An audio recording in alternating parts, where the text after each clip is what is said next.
Greatness always begins with the way a person thinks, and that timeless truth has been proven again and again through the lives of countless successful people around the world. But if mindset truly determines destiny, why do so many people still spend their entire lives struggling in hardship and stagnation? Do they not think about their future? Or have they simply never believed that they could become something better? What allows some people to rise from the very bottom of society while others remain trapped in the same old circumstances forever? Today's story reveals the answers to those questions through the life-changing journey of an unknown beggar. And if you stay until the very end, you may discover a lesson that could quietly change your own life.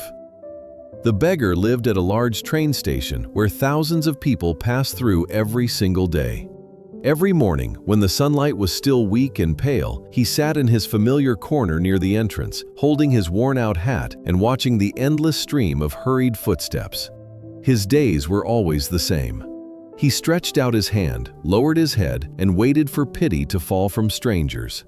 Some gave a few coins, some turned away. Some looked at him with sympathy, others treated him as if he were part of the station itself. Over time, he grew used to being ignored, used to surviving on small change, and slowly used to thinking of himself as a man without value. In his mind, life had already decided everything for him. He was born poor, grew up lacking, and now lived only by begging from others. To him, that was fate. He did not resent anyone, nor did he dare to dream of more. Each day, he wished only for enough money for a simple meal and a place to sleep. He never believed he could give anything to anyone. He only believed he existed to receive. And for him, receiving was enough to survive. One afternoon, as the crowd poured into the station after a long day of work, a well-dressed man stepped into view before him. The man wore a neat suit, polished leather shoes, and carried himself with calm confidence. The beggar was used to seeing such people. As always, he believed that if a man like this stopped, he would surely receive more money than usual. He lifted his hat, lowered his head, and spoke in a pleading voice. The man did stop. But instead of reaching for his wallet, he looked at the beggar and asked calmly, "Have you ever thought that, besides receiving money from others, you might also be able to give them something in return?" The question left the beggar stunned. After a long pause, he shook his head and answered honestly, "I have nothing. I can only beg for money in order to live."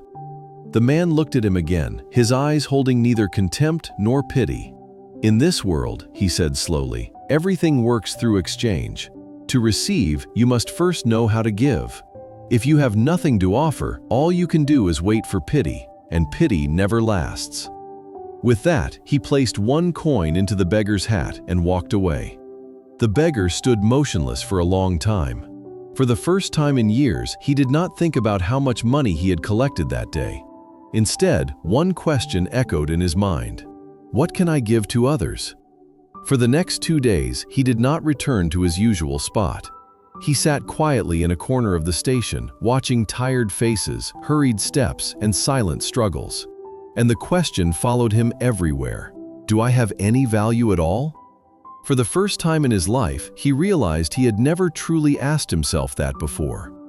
On the third day, as he wandered outside the station, his eyes fell upon a strip of grass by the roadside where small wildflowers were blooming quietly. They were simple, growing among dust and stones, yet under the afternoon sunlight they carried a gentle beauty. A clear thought appeared in his mind. He bent down, picked a few flowers, and held them as if holding a small piece of hope. That day, he returned to the station. But this time, something had changed. Whenever someone gave him money, he smiled and gently offered a flower in return. At first, people were surprised. Some laughed softly. Some looked at him with curiosity. Some refused the flower, but many accepted it as a small, unexpected gift. Something unfamiliar began to happen. The money he received that day was far more than before. Not because people felt more pity, but because they felt part of an exchange. A small flower, yet it carried a feeling of being valued. That night, holding the money in his hands, the beggar felt something different inside. For the first time, he no longer felt like someone who only received. He felt like someone who gave. From that day on, he picked flowers every morning and returned to the station.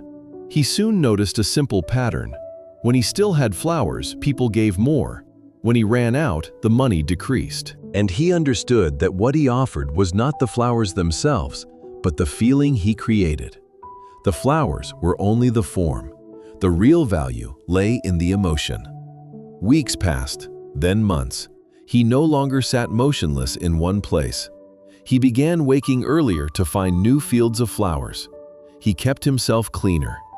And slowly, something appeared in his eyes that had never been there before: confidence. One morning, the man in the suit appeared again. The beggar saw him from afar, and his heart beat faster.